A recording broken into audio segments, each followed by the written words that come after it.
Seigneur, à toi la victoire. Seigneur, à toi l'honneur. Nous ne maîtrisons aucune chose. C'est toi qui connais tout. Nous prions que toi, le véritable Dieu, qui aucune chose ne surprend, nous met encore, Seigneur,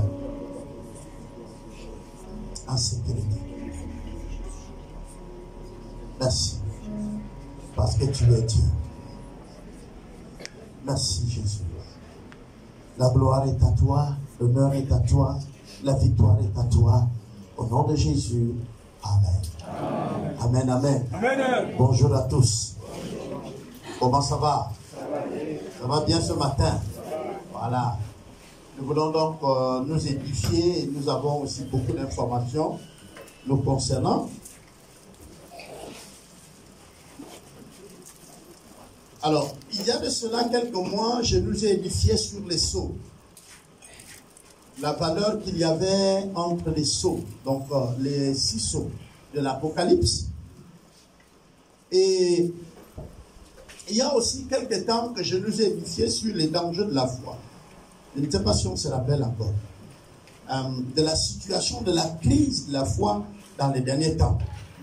Je voudrais ce matin non seulement les associer pour que nous puissions voir comment les deux marchent ensemble, mais aussi qu'on a un temps de prière, qu'on a un moment de prière. Vous savez, si le peuple n'a plus de frein, il va où? Il va à sa perte. Et nous, en tant qu'êtres humains, on est habitué à ce qui est du blim-blim, c'est-à-dire ce qui attire, ce qui nous met en avance. Et pendant que je parlais avec des frères à la maison, un jour, je leur disais, regardez, Jésus arrive chez Marie et Marthe. Et puis Jésus s'arrête pour enseigner. Et les deux sœurs vont se mettre à faire quelque chose. Il y a une qui prépare, et puis l'autre, elle vient s'asseoir et elle écoute ce que Jésus dit. Et puis une va se plaindre. Donc celle qui s'est donnée aux travaux se plaint, mais elle vient direct voir Jésus et dit, mais attends, Jésus sans te dire rien que je me tape tout le boulot ici, et puis ma soeur Marthe, elle est venue juste garer là à côté de toi, et puis bon, à la fin quand on va servir la nourriture, elle aussi va manger quoi. Et puis Jésus se retourne et il dit, Marthe, tu t'agites pour beaucoup. Hein? Pour peu. Marie a choisi la bonne part.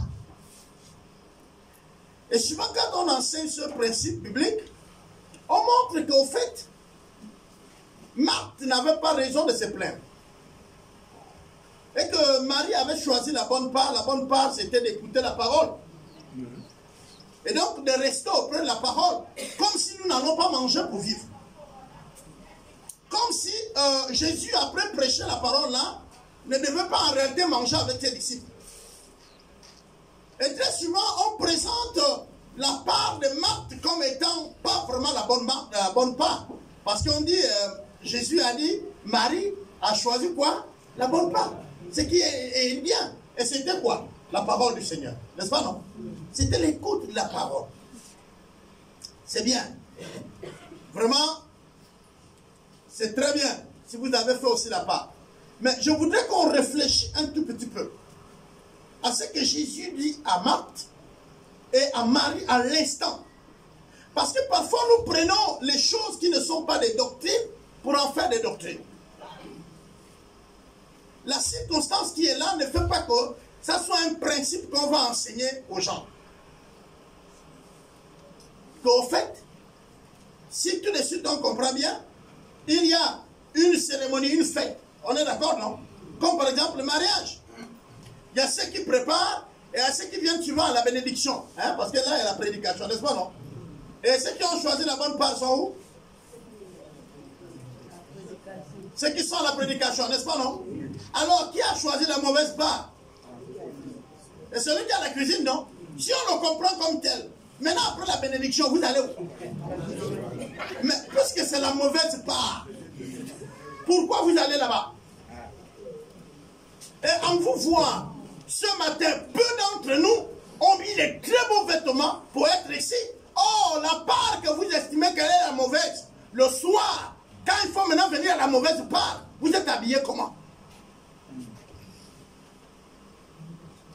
Parce que la mauvaise part, c'est la soirée, non? C'est là où il y a la bouffe. C'est la bouffe qui est la mauvaise part, si on interprète la chose comme telle. Oh, ce que Jésus est en train de dire ici, c'est que chaque chose a son... Il n'était pas en train de montrer que ce que Marthe faisait est mauvais. Mais il dit à Marthe, en ce moment-là, écouter la parole est encore plus mieux que de t'agiter avec les marmites. Il y aura le temps pour les marmites. Viens d'abord écouter. Mais souvent, nous on mélange des choses. Et on pense que non, Marie avait choisi la bonne part. Même Jésus lui-même a multiplié le pain. C'est que c'est nécessaire de manger. Et dans la tentation de Jésus, la première chose même que Satan arrive après le jeûne, il lui dit transforme ton pain en quoi? En pierre, non? Mais pourquoi? Parce qu'il sait que les choses spirituelles sont finies. Tu étais en jeûne, tu étais dans la présence du Père, n'est-ce pas, non? Tu as communiqué avec le Père, maintenant c'est l'heure de faire quoi? De manger. Le corps réclame. Chaque chose a son temps. Il dit chaque chose. Il n'y a pas des choses qui n'ont pas ce temps. Chaque chose a son temps. Le mercredi passé, j'ai parlé des choses graves avec des frères. Très graves. Quand on parle de chaque chose à son temps, vous pensez que ça se limite seulement à ce qui est autour de vous? Non, ça dit tout. Les gloires ont leur temps. Les avantages ont leur temps. Les victoires ont leur temps. Il y a le temps de chaque chose. Mais il y a aussi la fin. Dans le temps de chaque chose là, il y a les débuts, il y a les fins. Hein? Quand on nous enseigne pour les serviteurs de Dieu qui continuent à apprendre, vous allez voir qu'on a des coachs qui nous disent ceci. Il faut savoir gérer les temps de gloire, parce que dans le ministère, il y a les temps de gloire. Et souvent, vous, les frères et les sœurs dans l'église, vous ne voyez pas ce que votre leader vit. C'est-à-dire qu'il peut être en train de passer les moments les plus difficiles de sa vie, les plus perturbants de sa vie, mais vous ne le voyez pas. Vous ne le voyez pas. Et comme on va aussi dire les hommes de Dieu qui aiment la télé, ceux-là qui ont des grands médias, ceux-là qu'on filme, eux aussi, vous allez voir qu'il y a un temps où tout le monde sont captés sur un. C'est de lui qu'on parle, à la radio, à la télé. Et puis après, on n'en parle plus. C'est maintenant d'un autre. Est-ce que vous comprenez? Pourquoi? Parce que chaque chose...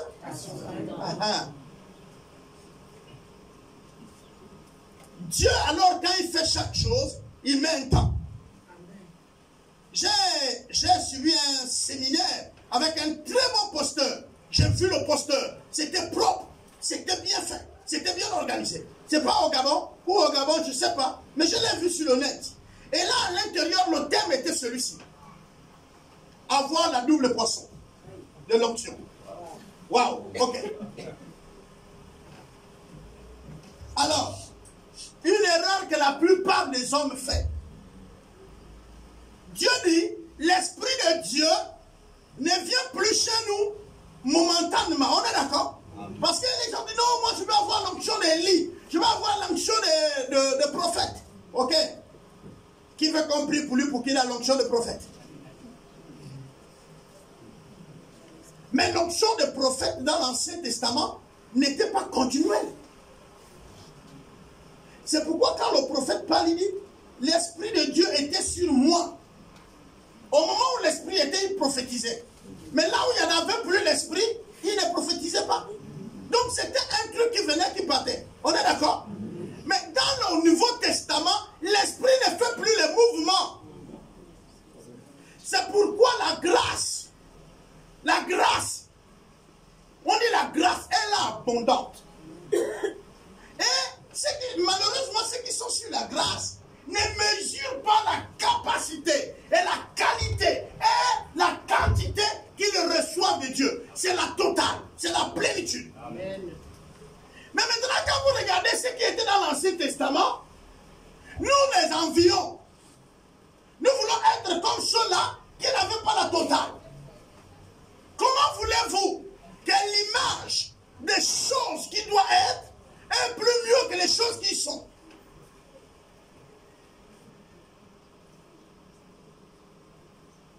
Dans l'Ancien Testament, c'était dent pour dent, œil pour œil. Quand tu péchais, tu mourais. La terre s'ouvrait, les gens mouraient.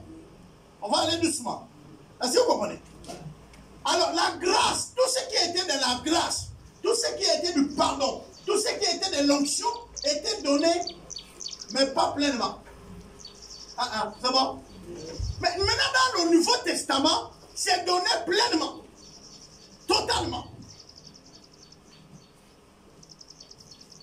Mais quand vous prenez les chrétiens de l'Ancien Testament et celui du Nouveau Testament, vous allez vous rendre compte qu'on a l'impression que nos chrétiens de l'Ancien Testament étaient mieux. C'est pourquoi parfois même nous ne référons pas de l'Ancien Testament, mais nous partons parfois prendre ça pour coller au Nouveau Testament. Et je vais vous ouvrir une parenthèse. Nous sommes dans le débat des dîmes. Ce débat des dîmes-là est partout dans toutes les églises. Il y a des gens qui vont vous dire qu'en ce 3e millénaire, on ne doit plus payer la dîme. Dites à ces personnes Amen. Dites-leur Amen. C'est bon, c'est la vérité. Ah, là vous êtes étonnés. On ne doit plus payer la dîme. Normalement, la dîme est de l'Ancien Testament. Vous avez déjà entendu ça, non? Ah, là vous êtes tous bloqués. Parce que vous ne savez plus où c'est sûr ou c'est pas sûr. Mais je veux vous dire, la dîme va être avant l'Ancien Testament. Avant que la loi fût inscrite, la dîme est l'élan volontaire d'un cœur. C'est Abraham. Abraham rentre de là où il vient, d'un voyage, où il était avec ses brebis et ses serviteurs.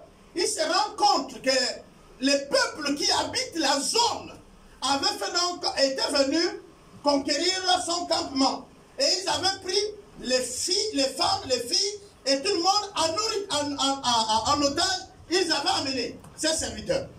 Alors Abraham va sceller les bêtes qu'il avait, il va prendre son épée, et ils vont aller à la poursuite de ceux-là qui sont venus faire la guerre à son camp. Parce qu'à l'époque, il n'avait pas une nation. Il habitait sur les tentes. Et quand il va arriver, il va se rendre compte qu'il y a un peuple. Il va combattre les rois là. Il va arracher ces personnes qu'on a amenées en esclavage. Mais il va aussi avoir les biens. Parce que quand tu es arrivé à conquérir ton adversaire, tout ce qui était à lui, tu le possédais. C'est-à-dire tu le prenais. C'était le butin de guerre. Et donc Abraham va prendre tout ça. Maintenant, pendant qu'Abraham fait son retour, il ne revient pas par la même voie qu'il allait conquérir. Donc il prend une autre voie, peut-être qu'elle était plus courte, je ne sais pas, mais il prend une autre voie. Et pendant qu'Abraham arrive, il va rencontrer un des serviteurs de Dieu. Qui va me donner le nom? Mais, ok, qui était un sacrificateur du Dieu très haut. Regardez bien, le sacrificateur va faire quoi? Il va recevoir Abraham avec tout ce qu'il avait. Il va nourrir Abraham, c'est-à-dire il va lui donner à manger et à boire. Parce qu'Abraham revient de guerre, il est fatigué. Il ne prend pas ses butins, mais il le reçoit bien. Et Abraham va se reposer là avant de continuer le voyage, le lendemain.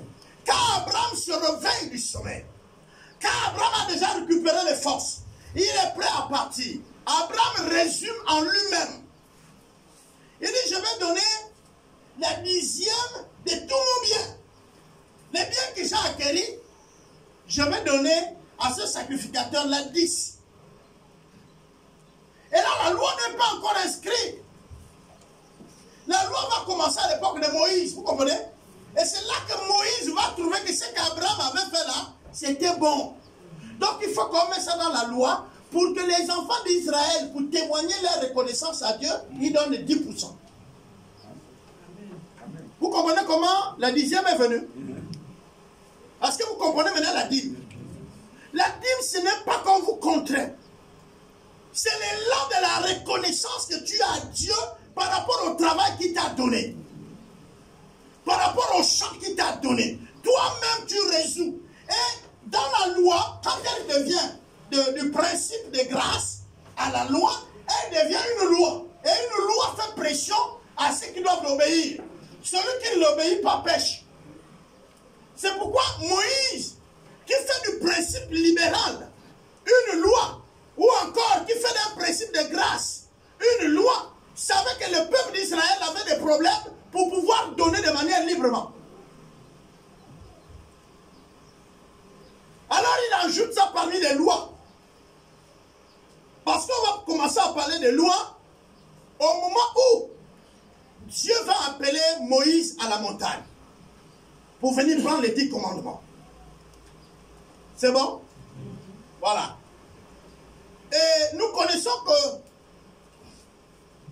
la petite parenthèse que j'ai ouverte mercredi et que je vais encore ouvrir ce matin pour vous, c'est que le jour où l'ange de lumière, l'ange de mort,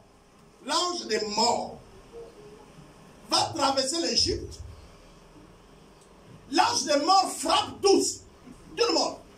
Ceux qui n'ont pas obéi au principe meurent. Le signe, c'était quoi? Comme il va tuer, il ne tue plus ceux qui sont déjà morts. C'est pourquoi Dieu va dire aux enfants d'Israël, tuez l'agneau. Tuez l'agneau. Et quand on tue l'agneau, prenez le sang là, frottez contre votre maison.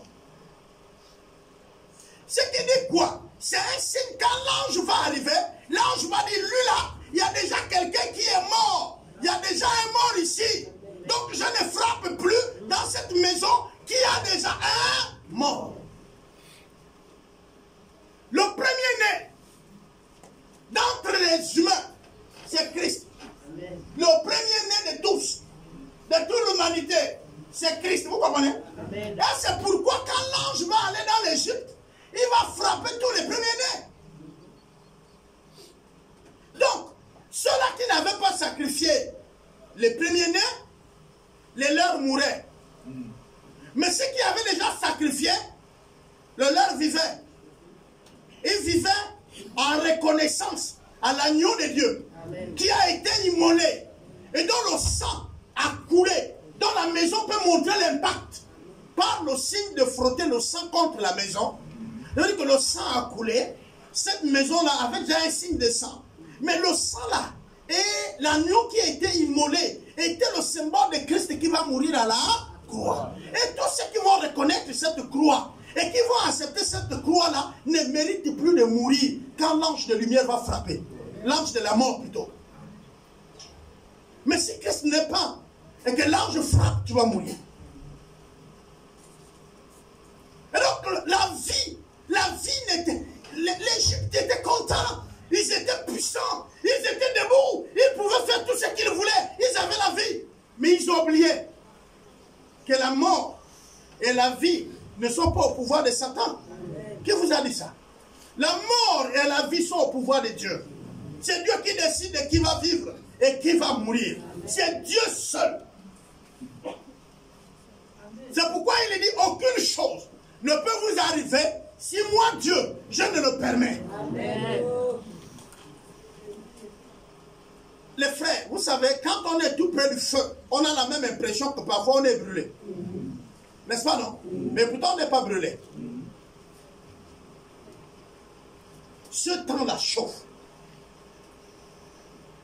Parfois nous sommes tentés à vouloir régler certaines choses. Or, en réalité, nous n'avons pas à régler les choses. Nous avons à les ordonner. Mais nous n'avons pas encore compris ça. Pour le pays, pour un pays, Dieu n'a pas demandé même 2 personnes. Il a dit, il cherche une seule personne. Qui se tient où? Qu'est-ce que veut dire la brèche? Une ouverture. Une ouverture de quoi? Parce qu'on dit brèche, une ouverture. La porte là, c'est une ouverture, non? C'est une brèche. Mais de quoi? Hein? Faux. Il dit ceci, je cherche une personne qui se tient à où? Et qui prie en faveur de quoi? De la nation, non? La nation, c'est le pays, non? Mais si on parle d'une brèche dans un pays, on vous parle de quoi? Hein? Ah! Hey! On vous parle de l'entrée du pays. Hein, non? Les failles du pays. Les manquements du pays. Les passages du pays. Les points faibles du pays. Je cherche une seule personne qui se tient à la brèche, à la porte du pays. Dieu n'a jamais cherché beaucoup de gens. Je vous pose la question. Nous tous, nous suivons la télé, les rencontres de tout. Ok? Nous attendons l'exaucement en quelle année? C'est pourquoi il dit, ce peuple, mon nom de lèvres. Si tu veux faire quelque chose pour ton pays, tu n'as pas besoin qu'on te voie. Tu n'as pas besoin qu'on sache ce que tu fais. Parce que tiens-toi où? À la brèche. Et intercède quoi? Ok. Celui qui connaît dans nos secrets, il te rendra comment? Très souvent, quand Dieu exauce, on ne sait pas la prière de qui il a exaucé. C'est pas parce que nous avons occupé une partie de la route, on l'a barré, nous sommes nombreux que Dieu nous a exaucés. Non, Dieu a dit ceci encore. J'ai dit mercredi, nous avons eu une très bonne bénédiction sur l'onction de Dieu. Mercredi, Dieu nous a conduits. Regardez. Il dit 2 personnes sont montées au temple. Un était un maître de la loi. C'est-à-dire un serviteur du temple. Un sacrificateur respecté. Et lui, il prie, il dit, Seigneur, je te loue de ce que tu m'as toujours exaucé. Ah, donc le gars est bon. Hein. Tu comprends? C'est que lui et Dieu sont des potes. Je jeûne 2 fois dans la semaine. Je donne ma dîme. Je ne suis pas comme ces voleurs. Des maîtres de collecteurs d'impôts. Et le collecteur d'impôts maintenant prend la prière. Il dit Seigneur, aie pitié de moi.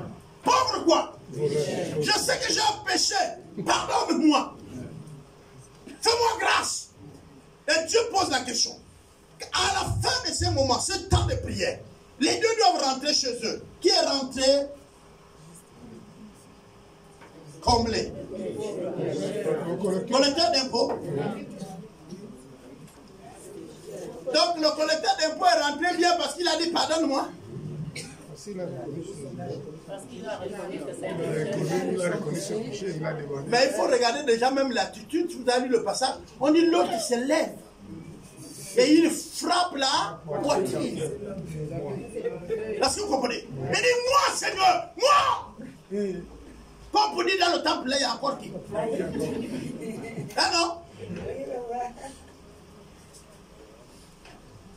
Bien-aimé, la personne que nous rejetons parfois dans nos églises est la pierre principale. Celui que nous ne respectons pas parfois dans notre pays est la raison même qu'on n'a pas fait la guerre. La personne que tu penses qu'elle est la plus grande pécheur là, où le péché loge chez elle là, est la personne qui fait même que ton ministère fonctionne. Amen. Parfois, ceux-là que tu comptes sur eux, là, ne prient même pas pour toi. Mais la personne que tu haïs, que tu oublies, et la personne, même parfois, en passant, il dit Seigneur, souviens-toi de mon Père. Même si ce n'est pas beaucoup de minutes, que tu es debout. Et quand tu es debout, c'est pour insulter la personne là. Oh, nous avons un bon pays, le Gabon. C'est un très beau pays. Il faut ouvrir cette parenthèse. J'entends les prophéties venant de Dakar, au Sénégal. J'entends les prophéties venant même de France. J'entends les prophéties des autres pays aux alentours. Le Gabon, peuple béni. Le sol est comme ça. On peut. Et puis j'ai dit gloire à Dieu. Eh non? C'est formidable, n'est-ce pas, non? C'est bien. Pourquoi vous ne prophétisez pas pour vous? Pourquoi les prophéties là viennent toujours d'ailleurs? Pourquoi c'est quelqu'un d'autre qui doit parler de ma maison? Et moi-même, je ne suis pas au courant. Est-ce que vous êtes sûr que je ne suis pas au courant?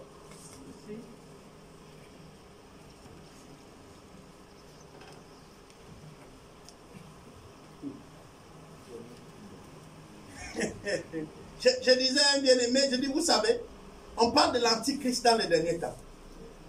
Mais il y aura des pays où si les habitants ne se lèvent pas, ils ne feront que l'antichrist va faire une bouffée. C'est-à-dire, il peut seulement ça pas, il finit avec ça, il va traiter à d'autres pays. Parce que le pays là, il a fini avec ça. Du matin au soir, il a fini. Ça ne dépend pas de la grandeur de la nation. Ça dépend de la tête et du cœur de ceux qui habitent la nation.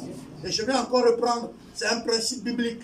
Vous voyez, depuis dimanche, vous demandez, papa, mais les versets, parfois je vous donne, parfois je ne vous donne pas.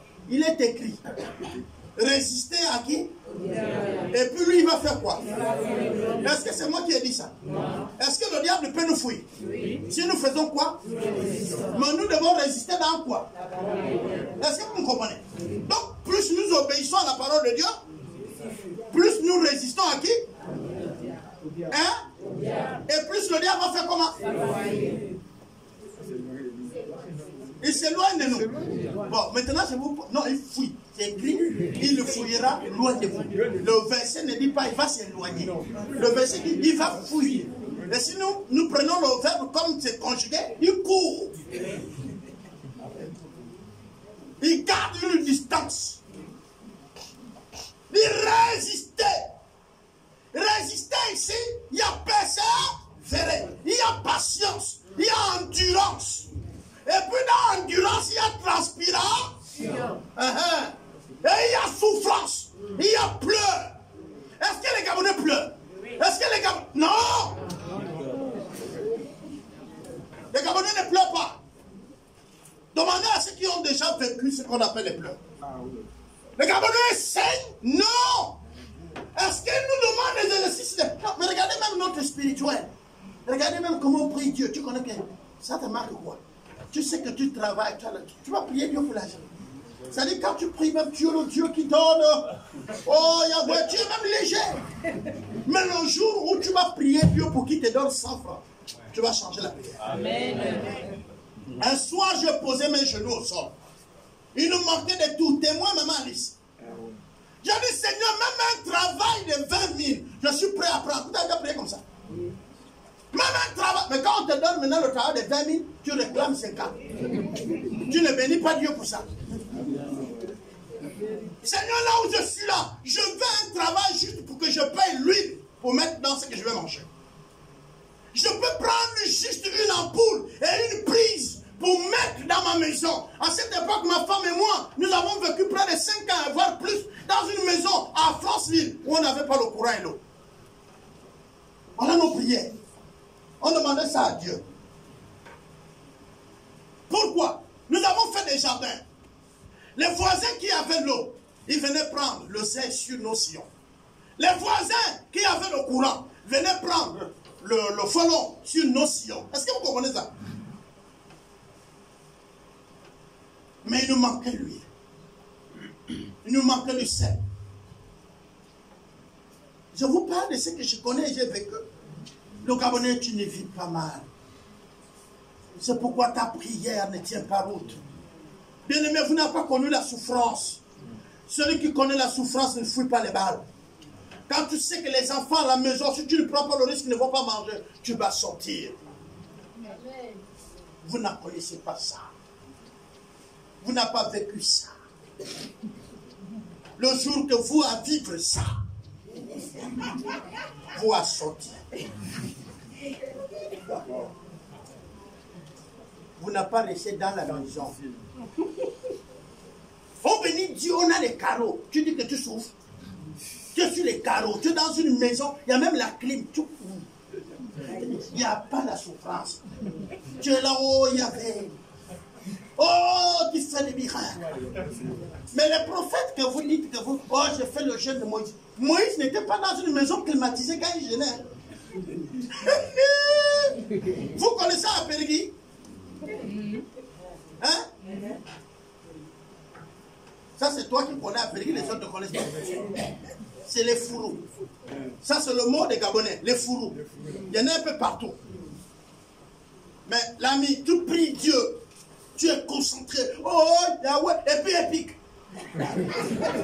Tu fais quoi? Tu t'arrêtes d'abord pour taper, non? Et la Bible ne vous dit pas les petits détails s'il y avait des fourrous là où Moïse était. La Bible ne vous dit pas s'il y avait des moustiques là où Moïse était. Parce que dans l'histoire de Moïse, on vous dit quand il est arrivé, il a commencé à prier. Il a entendu le tonnerre, il s'est dit que Dieu arrive. On est d'accord? Donc ça veut dire qu'il a eu un temps avant que Dieu se manifeste. Mais pendant ce temps, il n'y avait pas la présence de Dieu. Parce que ce n'est que dans la présence de Dieu où les fourrous aussi fouillent. Oui. Où les moustiques fouillent.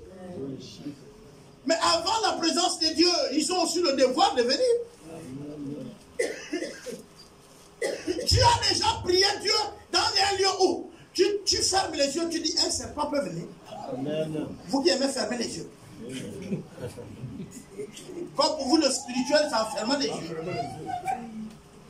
Vous ne savez pas que parfois, il faut ne pas fermer les yeux.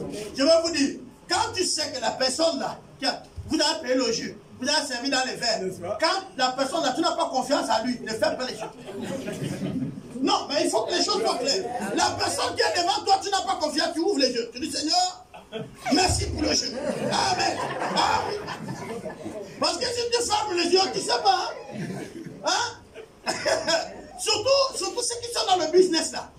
Quand tu es déjà dans le business, tu es en concurrence avec quelqu'un de ça, non? Donc il y a quelqu'un que tu énerves. Même sans pour autant comprendre. Ou il y a quelqu'un qui convoite ce que tu as. Et garde tes yeux ouverts. Dieu et Dieu, c'est les prières, ce n'est pas les yeux. Ouais, il faut garder tes yeux ouverts. Tu dis, Seigneur, merci pour le jus. Il y a des moments où tu dis, bon, on va prendre un jus. Tu dis, non, c'est bon. Les jus là aussi, tous les jus. Alléluia. Donc il y a un repas là. Tu dis, non, merci. Les faucons du ciel a dit, c'était toujours pendant les fêtes que les enfants de Dieu sont tués. Et il vous a cité les enfants de Dieu où c'était les fêtes. Même Jésus lui-même, c'était lors de la fête. Vous connaissez la fête, non? C'était quoi? Hein? C'était quoi?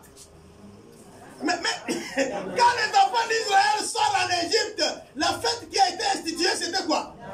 Mais quand Jésus va être amené à la croix, la fête, c'était quoi? Mais alors, il a peur de répondre pourquoi?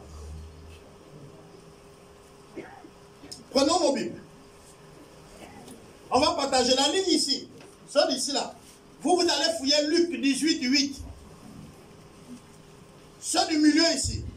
Ils vont prendre 1 Timothée 4, 1. Ceux d'ici là, la ligne où il y a les musiciens. Ils vont prendre Matthieu 24, le verset 15. La partie des musiciens. Eux, ils vont prendre Marc 13, le verset 14. Et les membres du conseil vont prendre Jean 16, le verset 2. Je reprends. Ici, devant moi là, sur la ligne où il y a Maman Bibiche et son mari là. Eux, c'est Luc 18, le verset 8. Là devant moi, là où il y a Papa Moïse. Ils vont prendre 1 Timothée 4, le verset 1. Ensuite, la ligne là, sans les chantes. Vous qui êtes là-bas, à partir de Maman Suzanne, vous allez prendre Matthieu 24, le verset 15. Et les chantres ici vont prendre Marc 13, le verset 14. Et ici, chez les leaders, eux, ils vont prendre Jean 16, le verset 2. Alors, on va commencer donc la lecture ici. S'il y a une personne, il fait la lecture sur cette ligne-là, s'il vous plaît. Luc 18, verset 8. Oui. Je vous le dis. Je vous le dis. Il leur fera promptement justice. Il sera promptement justice. Mais quand le Fils de l'homme viendra. Et quand le Fils de l'homme viendra. Trouvera-t-il la foi sur la terre? Trouvera-t-il la foi sur la terre? Amen. Amen. Alors il dit, je vous le dis, il les fera proprement justice. En fait, c'est un problème de quoi? Il y a un vigneron. Le patron de la vigne a pris les vignerons, il les a mis là-bas comme employés. Pendant qu'ils sont en train de travailler, il a envoyé ses serviteurs, ils les ont tués. Et il a envoyé son fils. Et ils ont tué le fils, ils ont jeté hors de la vigne en disant, c'est le fils, sinon il va récupérer la vigne. Alors la Bible dit ceci. Il dit quand le maître viendra, il leur fera proprement justice.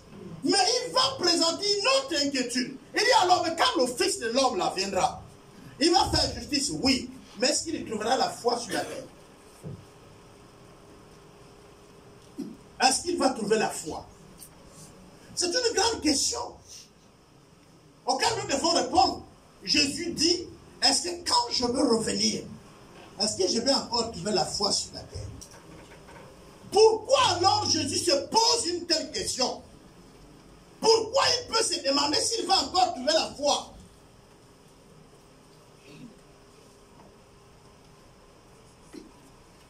Pourquoi Dieu peut-il dire, est-ce que je vais encore trouver la foi?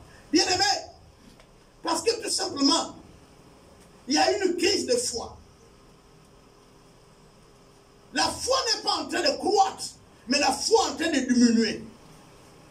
Et c'est pourquoi alors il pose la question. Il ne dit pas que la foi est déjà partie, mais il dit est-ce qu'il va trouver? Parce que quand il regarde la vitesse avec laquelle la foi est en train de diminuer, la foi est en train de disparaître dans la vie de ses serviteurs, dans la vie de ses servants, il se pose une question. Est-ce que quand je veux revenir, parce que nous parlons du retour de Christ, alors retour de Christ, il dit mais quand je veux revenir, quand je serai de retour, est-ce que je vais encore trouver la foi? Pourquoi?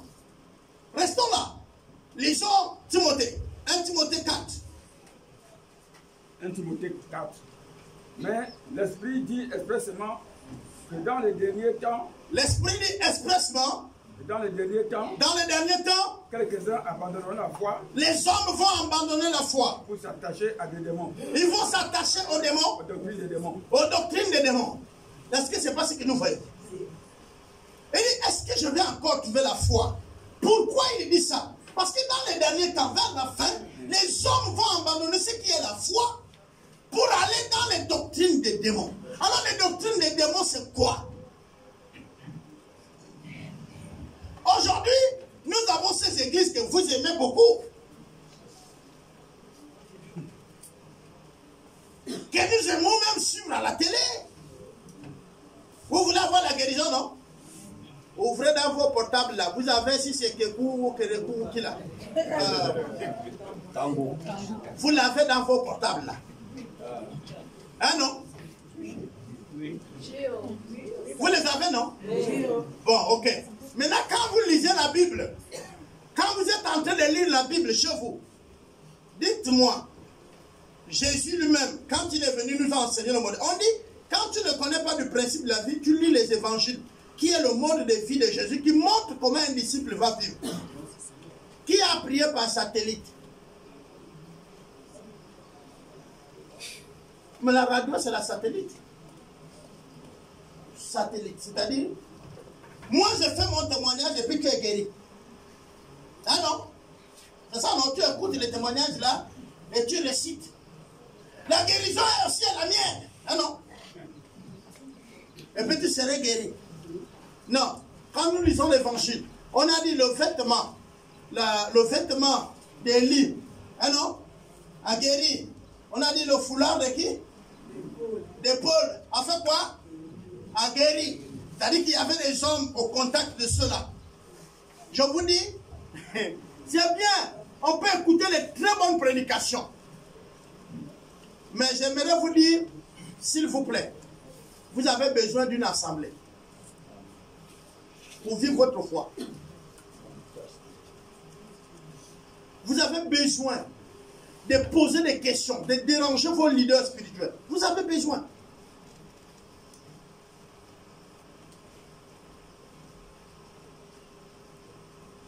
C'est facile de faire confiance à quelqu'un qu'on entend à la radio mais qu'on ne connaît pas.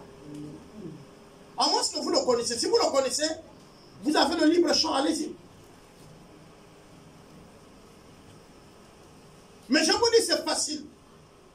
Quelqu'un vient à la télé, il prêche, comme on me voit sur le YouTube. Ouais, il prêche un très bon... On dit le serviteur de Dieu là, oh, il prêche bien.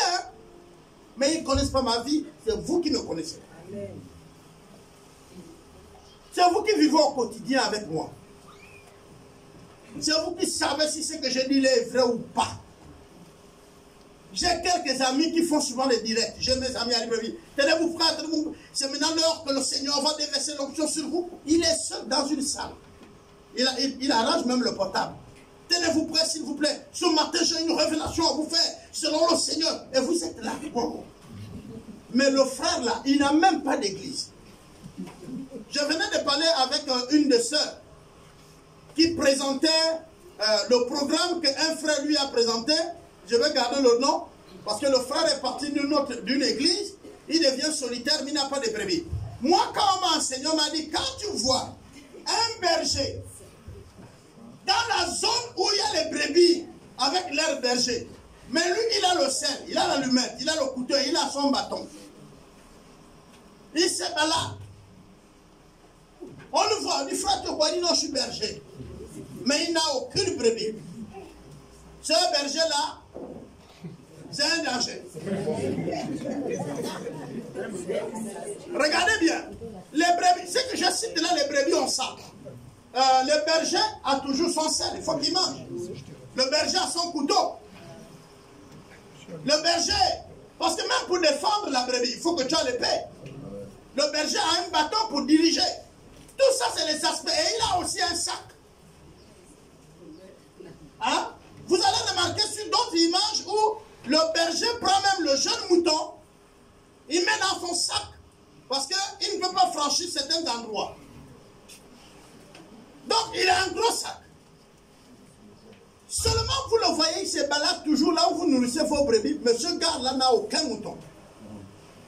Si vous les bergers, vous ne le poursuivez pas, vous allez commencer à observer la disparition de vos brebis. Mais ce n'est même pas que si elle disparaît, ils sont avec lui. Elle disparaît. C'est que le gars fait quoi? Écoutez bien, je vais vous dire. Il y a un papa, c'est Salomon, c'est Serge qui le connaît. Il nous a dit, vous voyez, toute la vie de la brebis, elle a peur du loup, n'est-ce pas, non? Et pourtant, c'est le berger qui l'a tué.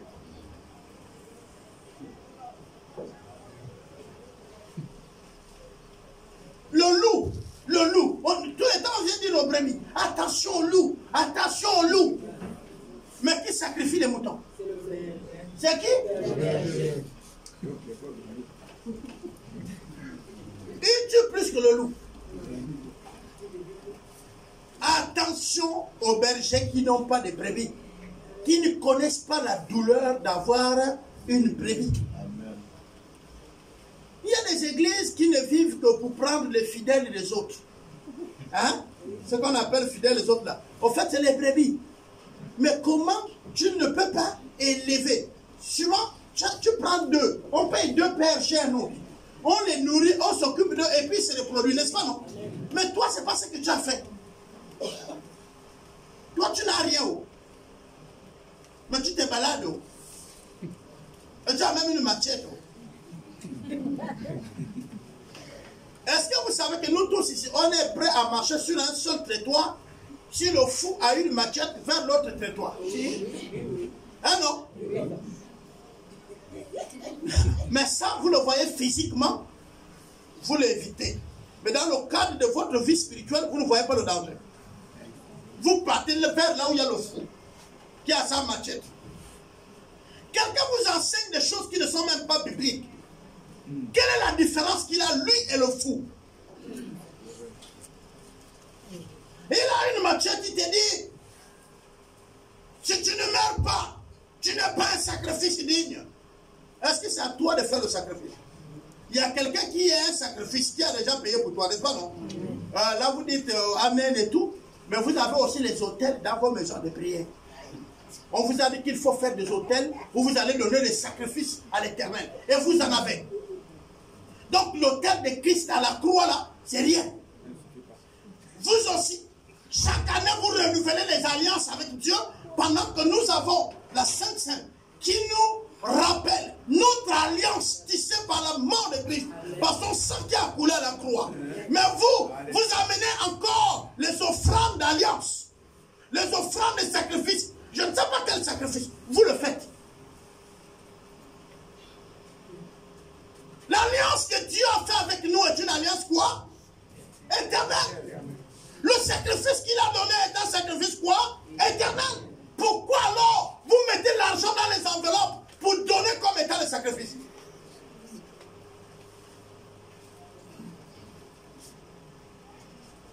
Offrande sacrificielle ou sacrificatielle ou sacrifice ou je ne sais même plus, je n'ai pas des mots pour ça parce que je ne fais pas. Pourquoi? Pourquoi? Parce que tout simplement, on veut vous voler. Et vous êtes prêts à aller là? Disons l'autre verset. La parole de Dieu dans Matthieu 24, verset 15. Oui. C'est pourquoi lorsque vous verrez l'abomination de la désolation dont a parlé le prophète Daniel, établi en lieu saint, que celui qui lui fasse attention. Ok. C'est pourquoi, quand vous allez voir l'abomination, c'est établi dans le lieu qui est appelé saint, que celui qui lit fait attention. Ok. Maintenant, je vous pose la question. Le lieu qui est appelé saint, c'est où?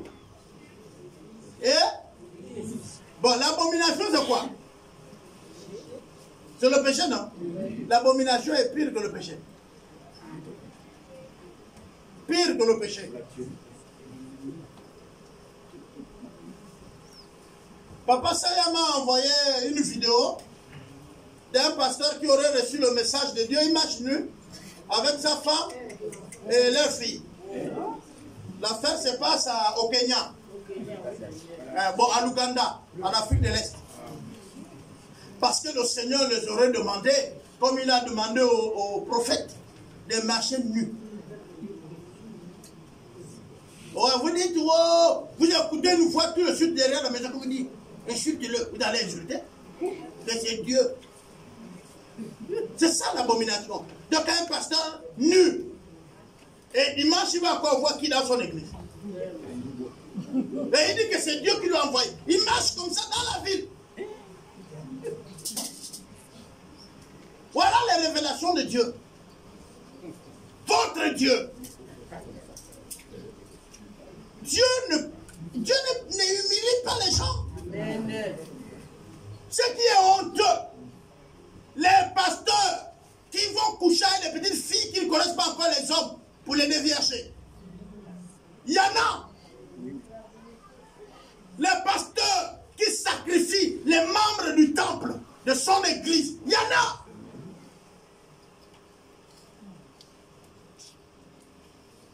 Il y en a même au Gabon. C'est ça l'abomination. Quand même, les estrades là, l'estrade, on met les crânes, on met les os, on enterre les bébés. Oui, on dit, oh oui, il y a ce qu'on appelle crime rituel. Crime rituel là, c'est les hommes politiques. Ah non, c'est faux. Aujourd'hui, c'est tout le monde. Oui. C'est tout le monde. Oui, c'est tout le monde. Tu es dans les affaires, tu fais ça. Tu es religieux, mais puisque aujourd'hui l'église est devenue un business, toi aussi tu fais. Tu es politique pour être populaire, toi aussi tu fais. Qui ne veut pas être populaire aujourd'hui? Qui veut avoir une église où personne ne vient? Qui veut avoir... Aujourd'hui, il y a des gens qui peuvent vous dire, je ne sais pas comment le gars a prêché, mais j'ai même pris l'argent, j'ai donné. Je n'ai pas compris. Il y a des gens qui donnent de l'argent dans une église. Mais quand il vient à la maison, il n'a pas compris. Il dit merde. Mais je viens de tout donner là. Mais oui, tu as tout donné parce que le gars, vous pensez que c'est comme ça. Il a les esprits qui te disent donne. Tout à fait. Et tu donnes. Un jour, j'ai intervenu dans une situation. Une situation où un pasteur venait de racler la femme de mon oncle tout son argent. Tout. Son salaire. De près de 2 mois. Elle allait donner à la maison, il n'avait plus rien. Mais quand elle arrivait à la maison, elle se rend compte que c'est tous les 2 salaires. Parce qu'elle a fait 1 mois sans qu'on paye et le 2e mois qu'on l'a payé, elle a tout pris. Elle allait, parce qu'on a dit que non, il faut amener ça. Et on vous dit non, qu'amener ça, on prie. On prie. On vous a dit ça, vous savez. Que non, quand tu prends l'argent en banque, là, viens d'abord ici. Je prie sur l'argent là. Même parfois, on te dit, pars, laisse-moi faire le travail. Et le pasteur disparaît. Parce que ça dépend de la somme. Et comme il t'a volé, parfois tu as honte de venir dire maintenant. Attends, tu n'es pas sage, le gars, donc toi tu ne sais pas prier. Celui qui va prier sur ton argent. Lui sait prier sur l'argent, toi tu ne connais pas. Tu pries Dieu depuis des années. Donc lui connaît prier sur l'argent. Toi tu ne connais pas. Bon, mais la prière là c'est combien de temps? Oh, je vais faire un travail toute la nuit. On dit frère, donne, je retourne, fais le travail là-bas.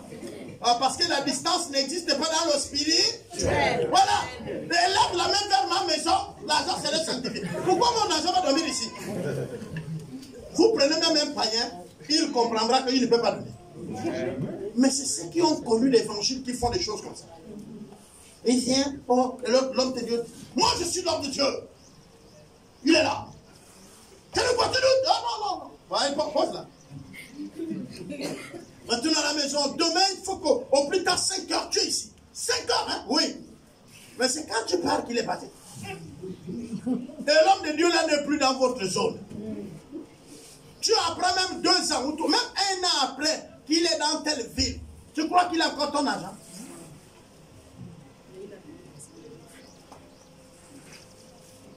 Lui, il prie pour ton argent. Et toi, tu pries pour qui? Si Dieu t'a donné de l'argent, c'est que Dieu sait que tu es capable de gérer cet argent. Donc, Dieu sait donner les bonnes choses, Dieu ne donne pas ce qui est mauvais. Les frères, celui qui a trouvé l'argent, oh, l'argent a fait ceci, oh, il a trouvé dans le cadavre, oh, il a tué les parents, dès que l'argent arrive dans tes mains, l'argent est sanctifié. Amen. Il est écrit que ce qui est sanctifié est pour celui qui est sanctifié. Ou encore, je vais donner la bonne phrase. Tout est sanctifié pour celui qui est sanctifié. Ça veut dire quoi? Que même si la chose était impure au départ, quand elle arrive dans mes mains, elle devient pure parce que je suis pur. Quand on est chrétien, c'est pas nous qu'on contamine, c'est nous qui contaminons. C'est quoi avec nos problèmes? Attends. Je viens dans une réunion de rosicruciens. C'est eux qui sont en danger et non moi. La première chose qu'il faut que vous compreniez, c'est que toi étant assis, il faut que tu comprennes dans ta foi, dans ton être que Dieu est avec moi. Amen.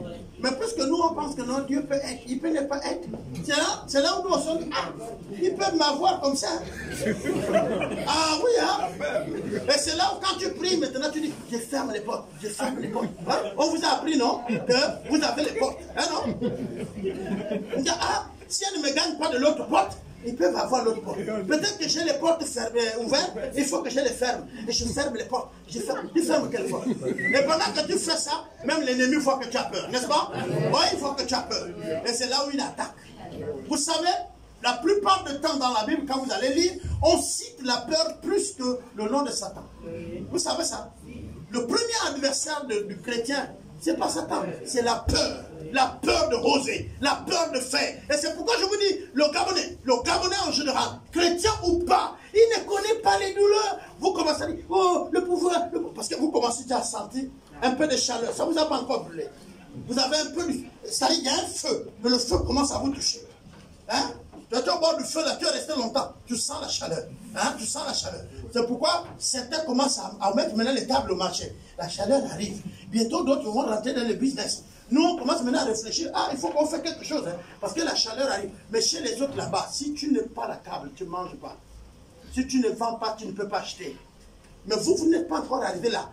Vous avez encore des salaires tous les mois. J'étais en train de suivre une émission.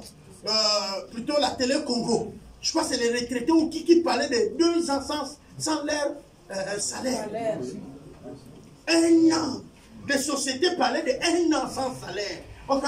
Quand tu vas faire 1 an sans salaire, c'est là où tu connais qu'il y a une gazelle qui a l'habitude de dormir derrière la maison. Tu vas te rappeler de cette gazelle. Tu vas aller voir le vieux que tu disais qu'il est sorcier là. Le vieux. Avant de mourir, montre-moi comment on fait le piège. Hein? Parce qu'il y a une gazelle là derrière la maison. Je vais la tuer. Tu n'auras pas peur de prendre maintenant le panier pour aller au champ. Pour le moment, j'ai le fier, mais la faim va te mettre à genoux.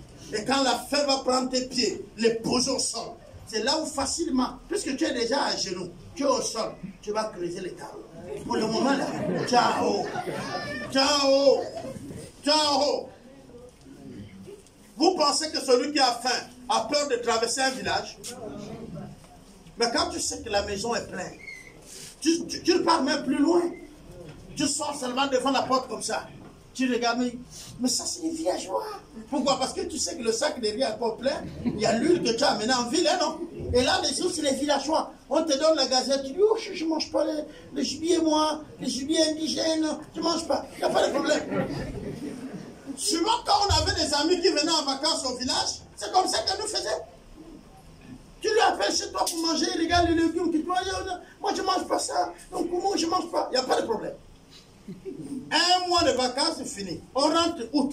Là, on est en train d'aller vers septembre. Le même qui vous a dit les Turcs indigènes, c'est lui que tu vois passer en courant et lâcher d'un coup. Parce que les grands-mères savaient le faire. Hein. Vous savez, les grands-mères au village, quand vous venez de la ville, vous amenez le poisson, vous amenez tout, n'est-ce pas? Non? Toute la semaine là, regardez la stratégie de la grand-mère. Elle vous prépare que ça. Mais vous ne voyez pas le danger. Hein? Elle prépare tout ça là. Pouf! C'est fini. Elle prend sa marmite de feu de manioc sanctifié. Pas l'huile, il n'y a que le sel. Elle pose. Tu viens, tu regardes, non, je ne mange pas. Il dit, elle, ça reste là. Le feu de manioc, elle reste là. Et la grand-mère, pour te prouver qu'elle ne blague pas, pour ne pas faire pitié là, pour ne pas aller prêter la sardine chez le commerçant, elle met son panier ici. Et elle part, comme ça, elle a pris les yeux pour te voir. Il reste que toi et la marmite. Le manioc à côté. Tu as encore des forces, tu vas jouer un peu. Tu as encore des forces, tu joues un peu. Vers 15 heures. Les pieds, ça commence par les pieds. Les pieds te rappellent que je n'ai plus le jus. Ensuite, la vision. Tu ne vois plus très bien. Ah non? Les yeux commencent à te faire défaut. Et là, tu sens, il y a les autres qui sentent comme une fièvre. Il y a les autres qui sentent comme des vertiges. Parce que ça a une façon de venir. Ok. Il y a les autres, c'est les mots de tête. Chacun a sa douleur. Mais c'est la même maladie. La faim. C'est là où tu dis la gamelle comme ça. Dieu. Qui est devant toi maintenant? La marmite là. On est d'accord? La grand-mère, elle atterrit vers 18 h. Mais regardez, ce qu'elle fait, c'est quoi? Elle te demande, tu as mangé? Je dis, toi, tu parles au champ. Mais si tu es debout, elle sait. Quand elle est rentrée là, elle regarde la mamie. Elle voit ça a diminué. Même si tu n'as rien fait, ça a diminué. Demain, elle réchauffe parfois les mêmes feuilles de manioc. Elle repousse au même coin. Et tu dors, hein, papa. Parce que si on te dit allô au champ, tu refuses, non? Elle dit, papa, je t'ai laissé la nourriture au même endroit. Tu penses que c'est un truc sérieux. Quand tu viens regarder comme ça, tu dors. C'est là où tu dis maintenant, les gens qui vont en ville là, dites à mes parents, je ne veux plus venir ici là. Mais tu t'habitues à la faim, hein? Tu vas tenir comme ça un mois après, tu manges tout ce qui est au village.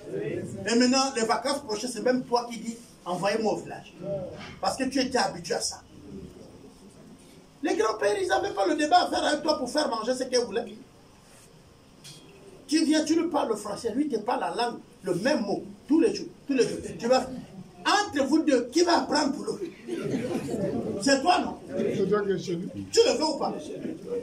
Le matin, elle te flanque le mot. Mais tu rentres. Le soir, le matin, en force de répéter le mot. Tu comprends que non? Il dit, je m'en vais, je reviens. Je m'en vais. Et toi aussi maintenant, tu es avec les autres comme ça, sans pour autant te rendre, tu dis même aux autres, je rentre. Est-ce que vous comprenez ça? Non, vous n'êtes pas en train de comprendre ce que je vous dis. Ce que je suis en train de vous dire, c'est qu'en force d'être à la présence de Dieu, Dieu, lui, ne change pas. Dieu, il nous oblige à changer. Et il nous parlera de son langage. Même si tu n'écoutes pas, il ne changera pas de son langage. Il va toujours l'utiliser. Il va l'utiliser jusqu'à ce que toi, son enfant, tu écoutes. J'ai parlé de quelque chose de scandaleux. Et je vais le reprendre. Vous qui êtes chrétiens là, vous ne sortirez plus jamais de la chrétienté.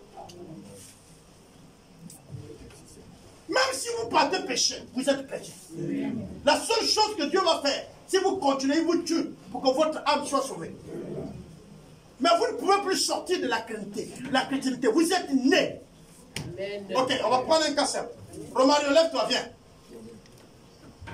Il faut bien que vous compreniez. Romario, il est être humain, non? Ok. C'est mon fils. Maintenant, faites qu'il n'est plus mon fils.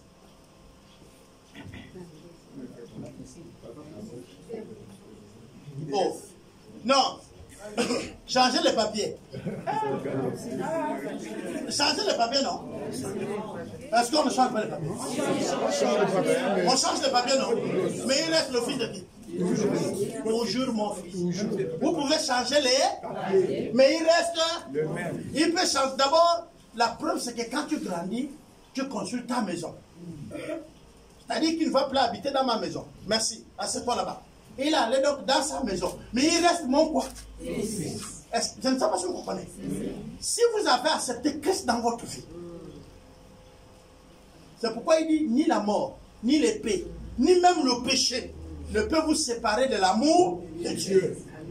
Mais puisque vous faites déjà ce qui ne le glorifie pas, il dit livrez de tels hommes à quoi? À Satan. Afin que leur âme soit quoi? Sauvée. C'est-à-dire tu meurs physiquement pour que tu ne sois pas la honte de la famille. On te tue. Là, vous blaguez avec les serviteurs de Dieu, là, je prie, tu meurs. Je vous dis là, je prie, je dis Seigneur, lui là, c'est une honte. Débrouille-toi avec lui. C'est le livret, non? On le livre. Et puis il fait quoi? Il meurt. Quand tu es livré, l'adversaire te tue. David a pris la femme d'autrui. C'est vrai que son cas là n'est pas bien, mais il a pris la femme d'autrui. Mais il a donné des instructions pour dire, livrez ce général. Quand vous allez partir en guerre, et qu'il est au front avec vous, vous reculez sans lui faire signe. Comme ça, vous le livrez. Ils ont reculé. Le général va combattre contre combien? Tout le monde vient de tous côtés, il est mort. Et quand je lui dis le général X est mort, il annonce au peuple que le général est mort, on a perdu un soldat, un guerrier. Mais Dieu lui a dit, c'est toi qui l'as tué. C'est toi. Ce meurtre-là, c'est toi.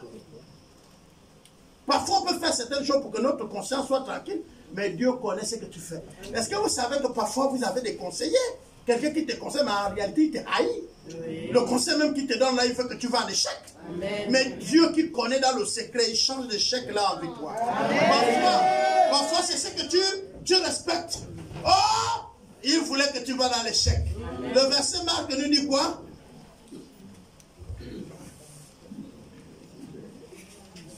Alors, vous verrez la domination de la désolation établie là où elle ne doit pas être. Ça, c'est Marc. Ok. Lorsque vous verrez l'abomination et la désolation, là où elle ne doit pas être, que celui qui lit fasse attention. Ok. Alors que ceux qui seront en Judée fuient dans les montagnes. Ok, on veut dire quoi? On veut dire que quand vous allez voir le péché là où il ne devait pas être, vous devez fuir. Vous ne devez pas rester là. Et pourtant, à cause des beaux carreaux, on reste. Des clims, on reste. Vous savez, le péché est très bien habillé. Hein? Et puis, à cause de ce qu'on a déjà les amis, on est déjà habitué. Si vous voyez le péché ici, et que c'est mauvais, moi-même, le pasteur, je vous dis fouillez. Vous ne me comprenez pas? Change d'endroit. Va prier ailleurs. Si tu vois que non, l'abomination est dans cet endroit, fouille. C'est ce que la Bible dit. Mais nous sommes là comme on a déjà habitué avec papa Serge, on a habitué et on est devenu comme une famille. Tu vas mourir à cause d'être une famille. Non, on ne reste pas parce qu'on est devenu comme une famille. On reste parce qu'il y a la vie. Amen. Quand il n'y a pas la vie, on fuit. Oui. La Bible dit qu'il vaut mieux rester dans une maison qui a le deuil, mais qui a la vie, que dans une maison où il y a tout, la viande et tout, et qu'il y a l'hypocrisie. Il faut fuir. Il faut fuir. L'autre verset dit quoi? Vous l'avez déjà lu, non? Hein? Oui, lisez. Mais c'est Marc que eux ils ont lu là. Voilà. Maintenant on va lire Jean. Jean 16, le verset 12. 2. Pardon. Ils vous excluront des synagogues, et même l'heure vient où quiconque fera mourir pourra rendre un culte à Dieu. Il dit, à cause de la vérité, certains vont vous chasser des temples. Parce que vous leur dites ce qui est vrai. Ils vont dire, oh, en fait, toi, tu ne venais pas de... Tu priais avec un palapaï, non, il ne faut plus venir ici. Est-ce que vous comprenez? L'heure vient où on va dire, ah, toi tu es de... Non, je suis de l'IDC. Ah, non, ta place, c'est pas ici. Comme mes deux enfants, Marcia et Ruth, sont allés dans une église à Libreville. Le pasteur me connaît bien. Quand les enfants donnaient la recommandation, ils se sont présentés. Ah, c'est moi. Ah, c'est pas ici, hein. On vous connaît. C'est pas ici. Et les pauvres, ils sont allés chercher ailleurs, jusqu'à ce qu'ils ont trouvé aujourd'hui une place et ils prient. Mais on les a chassés. Ils ont voulu forcer. On n'a pas lu les recommandations, on les a chassés. Il y a des milieux qu'on va vous chasser. Et il y a des milieux où on pourra même vous tuer pensant qu'eux, ils font la volonté de Dieu. Donc, quelqu'un peut être déterminé, mais dans le faux. Quelqu'un peut être vrai dans le faux. Il est sincère, mais dans le faux. Mais comment alors vous allez reconnaître si c'est le faux ou le vrai?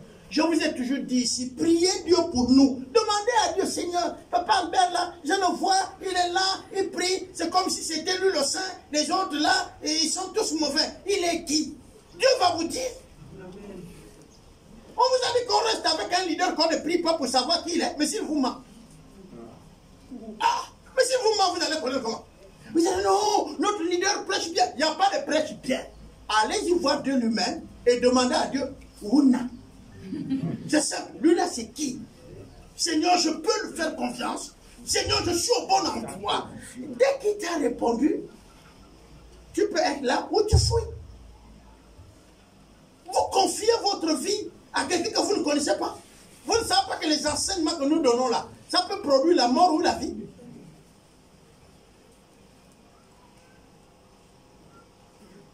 C'est bien de prier dans une assemblée. Mais qu'est-ce qu'on nous donne là-bas? Donner, ce n'est pas l'argent. C'est qu'est-ce qu'on nous enseigne. Est-ce que c'est qu'on enseigne là? Je vois que ma vie évolue. J'ai déjà un endroit. Est-ce que j'évolue? Est-ce que ma vie change? Est-ce que je vois que le Saint-Esprit fait quelque chose? Sinon, alors j'arrête. Bien aimé, vous travaillez dans une entreprise. Mais vous êtes le même comme vous êtes rentré depuis. Arrêtez de travailler. Vous souffrez pour rien. Venez vous asseoir. Parce que même aller le matin là, c'est comme si on te force. Il y a les gens, il est là, aide-maçon, il est aide-maçon. Il lui reste 2 ans de retraite, il est aide-maçon. Frère, tu vas devenir maçon. Ça c'est parce que tu ne t'intéresses.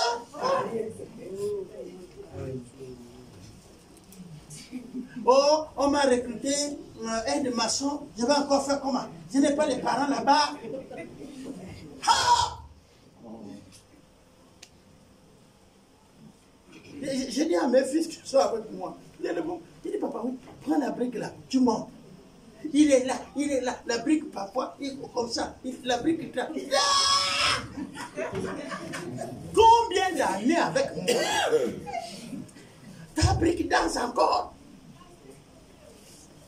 Tu viens sur le même ciment qu'il a. Tu prends la même brique, tu poses, elle reste droite. Tu mets le niveau, tu dis, bon, là, est-ce que j'ai ajouté quelque chose? Non. Est-ce que tu... Et même pendant que tu fais ça maintenant, lui, il prend la pelle, il travaille maintenant. Je lui dis, mais attends. Je suis venu pour te montrer comment. Vous me saisissez? Dieu veut nous faire du bien. Ce matin, si vous comprenez, pour ceux qui prennent les thèmes, c'est simple. Nous sommes dans les derniers temps. Et la question du Seigneur, trouvera-t-il encore la foi? Est-ce qu'il y aura encore la foi quand il viendra? Les signes de l'Apocalypse au chapitre 6. À partir même du verset 1, je vais demander à un des jumeaux de faire la lecture. Et là, on fait une longue lecture et on va terminer par là.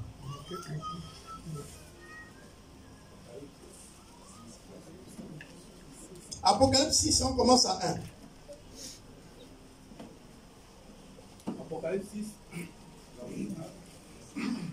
Je regardais et quand l'agneau ouvrit un des 7 sceaux, et j'entendis l'un des 4 êtres vivants qui disait comme d'une voix de tonnerre, viens.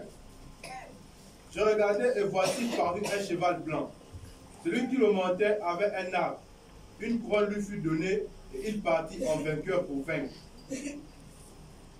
Quand il ouvrit le second sceau, j'entendis le second être vivant qui disait, viens. Et il sortit un autre cheval, roux.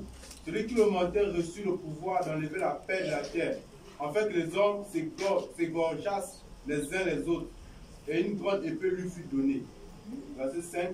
Quand il ouvrit le troisième sceau, j'entendis le troisième être vivant qui disait, viens. Je regardais et voici parut un cheval noir. Celui qui le montait tenait une balance dans sa main. Et j'entendis au milieu des 4 êtres vivants une voix qui disait, une mesure de blé pour un denier, et 3 mesures d'orge pour un denier. Mais ne fais point de mal à l'huile et au vin. Au verset 7. Quand il ouvrit le 4e sceau, j'entendis la voix du 4e être vivant qui disait, viens. Et je regardais, voici parut un cheval d'une couleur pâle. Celui qui le montait se nommait la mort, et le séjour des morts l'accompagnait. Le pouvoir leur fut donné sur le quart de la terre pour faire périr les hommes par l'épée, par la famine, par la mortalité et par les bêtes sauvages de la terre. Verset 9. Quand il ouvrit le 5e sceau, je vis sous l'autel des âmes de ceux qui avaient été immolés à cause de la parole de Dieu et à cause du témoignage qu'ils avaient rendu. Ils criaient d'une voix forte en disant, jusqu'à quand, maître saint et véritable, t'as-tu à juger et à tirer vengeance de notre sang sur les habitants de la terre? Une robe blanche fut donnée à chacun d'eux, et il leur fut dit de se tenir en repos quelque temps encore, jusqu'à ce que fût complet le nombre de leurs compagnons de service et de leurs frères qui devaient être mis à mort comme eux. Je regardais quand il ouvrit le 6e sceau, et il eut un grand tremblement de terre. Le soleil devint noir comme un sac de crin. La lune entière devint comme du sang. Et les étoiles du ciel tombèrent sur la terre, comme lorsqu'un figuier secoué par le vent violent jette ses figues vertes. Verset 14. Le ciel se retira comme un livre qu'on roule, et toutes les montagnes et les îles furent remuées de leur place. Les rois de la terre, les grands, les chefs militaires, les riches, les puissants, tous les esclaves et les hommes libres se cachèrent dans les cavernes et dans les rochers des montagnes. Au verset 16. Et il disait aux montagnes et aux rochers, tombez sur nous et cachez-nous devant la face de celui qui est assis sur le trône et devant la colère de l'agneau. Car le grand jour de sa colère est venu et qui peut subsister. Amen, amen. Amen. Alors, nous avons fait juste la lecture de ce passage, du chapitre 6, que vous devez noter. Mais quand vous regardez bien, à chaque fois qu'on ouvre un sceau, il y a une manifestation. Il y a quelqu'un, un ange, qui va monter, disons qu'on lui donne un moyen de déplacement. En notre temps, on peut dire qu'on lui donne un véhicule et il roule vers la vie. Il roule vers le monde. Et il a une mission précise, n'est-ce pas, non? Oui. Le premier, c'était le vainqueur. Et on lui a envoyé pour faire quoi? Pour vaincre. Pour donner la victoire, n'est-ce pas? Ensuite, on nous a envoyé le deuxième. Il avait quoi? L'épée. Et puis, il faisait quoi? Non, il avait là. Il avait enlevé, son devoir, c'est d'enlever la paix. Je vous entends, il y a les gens qui marchent dans les quartiers, qui font tout pour qu'on conserve la paix. Mais je viens vous dire ce matin qu'il y a quelqu'un qui travaille pour qu'il n'y ait pas la paix. Donc, si vous voulez la paix là, le Seigneur a dit, je vous donne ma paix. Elle n'est pas celle du monde, mais ma paix. C'est-à-dire que quand même tout se remue dehors, là-dedans, nous sommes stables, imperturbables. Voilà. Il y a des moments où les autres meurent, mais tu danses. Il est vivant dans le ciel. La bombe tombe la cour. Il est vivant dans les cieux.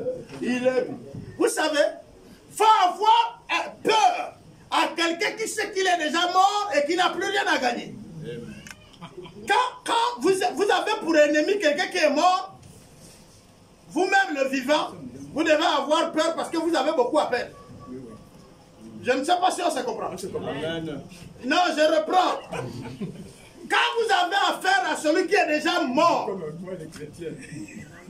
et que vous êtes vivant, vous voulez paraître, faites attention à lui. Je disais à un frère à Libreville, il me voit à l'aéroport, il dit non, Papa Albert, il faut que je te parle franchement. C'est que j'entends de toi, c'est parce que j'ai connu de toi, et tout, et tout, et tout. C'est un frère bien, je l'aime. Un des frères qui était à l'USTM, il est là. J'aime ce frère. Et comme je pouvais dire à ce frère, il dit mon frère, quand on s'attaque à un mort, on a à perdre que lui. Je ne sais pas si vous comprenez. S'il y a un cadavre qui vous doit, est-ce que vos cris vont vous faire rembourser l'argent? Donc tais-toi. Il est mort, il te doit l'argent. Tu viens, tu cries, tu casses, tu prends même le marteau, tu brises les vitres de sa maison. Ça va te rendre quoi? Il est mort, non? Eh bien c'est ça la vie chrétienne.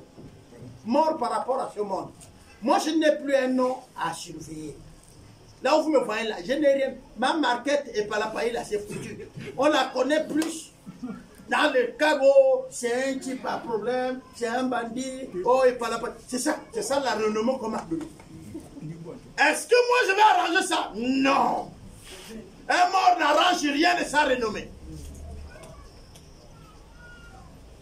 Ceux qui m'ont connu quand j'étais vivant là, ils vous rendront témoignage que ce gars-là est évidemment mort. Parce que ce gars-là, vivant, on ne pouvait pas parler comme ça. Vous comprenez, non? Il est vraiment mort. Un jour, j'étais dans un bus, je quittais Ngoni pour Franceville. On quittait prêcher l'évangile et j'étais avec le pasteur Sangoy à bord.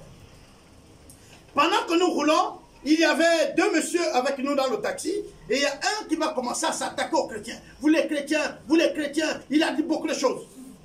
Et puis le pasteur Sangoy, il a parlé doucement. Non, mon frère, comme le pasteur Sangoy a parlé, ça y est, il faut que tout le bus là sache que non, il parle. Brrr, on arrive à quelle, vous savez à quelle là on descend, non? Le bus gare, on descend. J'ai dit au pasteur Sangoy, il dit pasteur, il dit oui. Il dit ferme tes oreilles. Je pense qu'on est arrivé à la mi-temps. Là maintenant jusqu'à France, c'est moi. On est rentré, j'ai dit pasteur, oui. C'est moi qui parle maintenant. J'ai dit mon ami, il dit oui. J'ai dit avec toi ou sans toi, je répète mes paroles. L'évangile a été prêché aujourd'hui. Que tu donnes ta vie à Dieu ou pas, ta vie ne compte pas pour nous. Tu vas en enfer, je regrette quoi? Moi là, moi, j'ai perdu quoi? C'est Dieu qui est mort à la croix pour toi, qui a pitié de toi, qui cherche ta vie. Pour moi, tu es déjà même condamné et tu mérites l'enfer. Si Dieu me donnait 1 minute, j'en ai fini avec toi. Je fous quoi? D'abord, un type comme toi, un rigolo, ta vie même, je ne sais pas. Nous, on n'a pas besoin de toi dans nos églises. Nos pasteurs sont dit, ah, tu dis oui. Dans nos églises, les tels gens là, il faut nous retarder, pasteur. On n'a pas besoin de lui là. Amen. Je vous dis qu'il s'est converti. Mais il faut que je vous dise, à la fin, on descend. Il y avait encore Sodiex. Il est descendu, il est venu vers lui, il a dit, ah, pasteur, Comment tu peux dire que je ne mérite même plus le ciel? Le pasteur Sangoy a prié avec lui. Lui a fait accepter le Seigneur. Le dimanche, il était avec lui à Maboukou. Il est assurément quelque part en train de servir Dieu. Mais j'ai dit au pasteur Sangoy, j'ai dit, tu vois, pasteur, le béton et le goudron, ce n'est pas à la pelle, c'est à la pioche. Il y a des gars que pour accepter le message de l'évangile, c'est pas en venant leur parler comme ça. Il faut nous montrer que Dieu n'a qu'à foutre de ça. C'est la vérité. C'est-à-dire, tu te bourres d'importance. Or, pour Dieu, tu n'es rien. Il veut même ce soir que tu meurs. Je parlais avec Papa Oligui. Il est ici. Il me disait le matin, il a parlé à un collègue militaire. Il dit, demain ne nous appartient pas. Notre vie, nous devons la régler aujourd'hui. Les gars ont dit, oui, le lendemain, il est mort dans la maison. Quand il est allé chez lui, là, il a dormi, il est mort. On l'a trouvé le matin mort. Mais quand Papa Oligui lui disait, notre vie ne nous appartenait pas, il n'a pas compris que Dieu s'est servi de quelqu'un pour lui dire que c'est le moment. Demain ne va pas t'arriver. Mais il est mort. Il est mort. Et vous pensez que Dieu est en train de pleurer parce qu'il est mort? Non. Écoutez bien.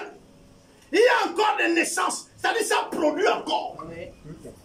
Ça produit. Il faut que je vous le dise. À un moment dit non. Ouais, on te dit viens prier. Moi aussi pour le Seigneur. Mon frère, on s'en fout de toi. Tu ne fais pas rester chez toi. Mais l'évangile va continuer. Vous connaissez combien de fois les gens ont insulté Jésus? Vous connaissez combien de fois les gens ont méprisé l'église? Mais l'église est. Oui. Sans ces gens, l'église est. Avec ces gens, l'église est. Il ne peut pas changer ça. L'église, la Bible dit que même l'enfer avec tous ses fléaux, avec toute sa puissance, ne pourra pas la vaincre. Et regardez bien le dernier chapitre, vous dit quoi? Il dit quand le temps serait sonné, les hommes vont fuir vers les montagnes. Quand vous allez partir dans l'Apocalypse, il y a même, on dit le ciel va se plier comme une nappe, la terre aussi. Mais on va vous dire, lisez le chapitre qui suit. Les hommes vont vouloir tomber dans l'eau pour qu'ils meurent. Mais l'eau aussi va fuir. Quand tu viens, tu sautes dans le feu. Le feu aussi dit, c'est pas moi qui te tue. Et je prie le Seigneur que vous arrivez là. Comme tu penses que non, il n'y a rien, tu vas arriver là. Vous savez, quand tout va bien là, Dieu n'est rien. Mais quand on t'a attrapé, parce qu'on t'a dit ne passe pas là-bas, et que les autres t'ont attrapé, et commence maintenant à faire les incantations parce qu'on va te tuer. Tu sais très bien que tu es déjà de sacrifice. On t'a saisi la nuit quelque part. On t'a amené là où on va te sacrifier. On t'a attaché le corps. Les larmes coulent. Maintenant ton seul mot c'est Seigneur. Oh Seigneur. Toi qui as dit que Seigneur n'est rien. Allez-y voir les gens à Missa, tous allongés. Demandez-leur en longueur de journée prie qui.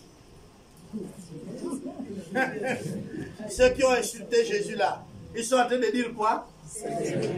Sauve-moi, guéris-moi, délivre-moi. Il y a même ceux qui font les promesses. Quand je sortirai d'ici, je vais te servir. Même s'il faut que je ne travaille plus, non? Et moi je dis au Seigneur, Seigneur, garde-eux comme ça. Parce que de cette manière, ils sont fidèles. Ils sont fidèles, Seigneur.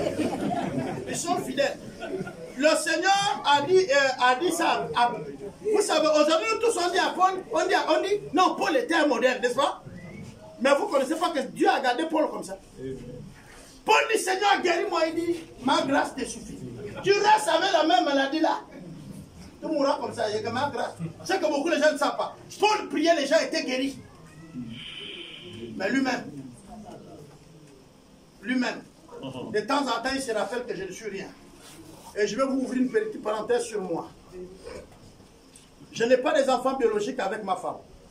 Je ne vais cacher pas les idées. Non, on n'a pas des enfants biologiques. Nous n'en avons pas encore. Si Dieu fait grâce, ça n'engage que lui. De toutes les façons, c'est lui qui donne, qui ne veut pas donner. Il n'y a rien qui est impossible à lui. Mais regardez bien, je vais vous dire une chose. Pendant que nous prions Dieu, Seigneur, donne-nous les enfants. Ça, c'est dans le début de notre mariage. On est chaud, Père, maintenant. Il y a une femme qui vient à moi. Dans la cour de Maboukou, il y a une dame qui vient. Mon mariage est en faillite. Je n'arrive pas à affronter. Je n'ai rien dans le ventre. Mon mari me menace pour le divorce. Je dis, oh maman, ça c'est bien, viens. On n'est même pas allé dans le temple dehors là. J'ai pris la main sur sa tête. Seigneur, Maintenant que ta fille enfante des jumeaux. Elle a accouché les jumeaux. Des jumeaux. J'ai oublié. Nous sommes allés en mission un peu partout là. J'ai prié. J'ai oublié. Un bon jour, je suis allé prier. Je vois une femme qui vient avec moi, chez moi, avec les enfants. Papa, voilà tes enfants. J'ai fait les enfants. Est-ce que vous comprenez? Je dis, maman, c'est comment? Il dit, non. Tu étais venu intervenir ici à Vienne? Je dis, oui. Il dit, à la fin, tu as prié pour moi. Quand tu sortais, tu étais pressé. Tu as prié vite parce que tu allais à Zion. Je dis, oui. Il dit, mais quand tu as prié là, je suis tombé enceinte. Voilà les enfants. Je peux vous citer plein comme ça. Mais pourtant, j'ai prié pour moi-même, il n'y a pas. Non, je suis en train de vous dire, c'est juste pour vous dire. Il faut que vous compreniez ça. Qu'il y a des peuples, même certains membres de vos familles, quand vous le voyez maintenant, la situation, lui, il est là. Jésus, Jésus. Tu dis, Seigneur, ne change pas ça. Ne change pas ça.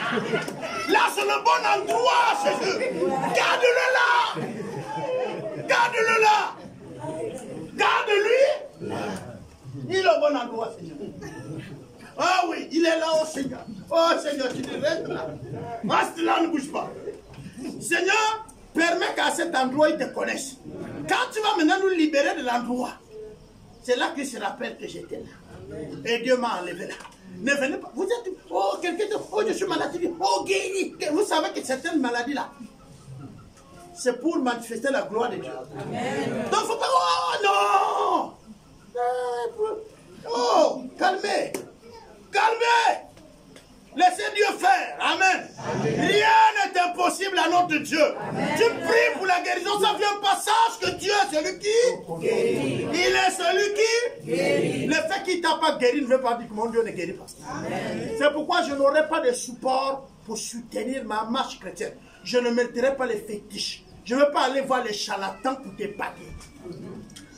Je prie pour toi, si tu n'es pas guéri, mon Dieu ne le fait pas. Tu me dis, Papa Albert, pourquoi tu as prié, je ne suis pas guéri? Il dit, Dieu ne veut pas. Tu as un problème? Est-ce qu'il y a un problème? Mais je te dis, quand Dieu ne veut pas. Oh, mais pourtant j'ai la foi. J'ai dit, Dieu ne veut pas. Il a dit à Paul, ma grâce te suffit. C'est comme dire que reste comme ça. La réponse de Dieu aussi, c'est non. Tu vous as dit que Dieu a un béni, oui. Dieu sait que tu es venu parce que tu as accablé. Et s'il te guérit, tu vas retourner. Il laisse ça là. Il laisse ça là. Voilà.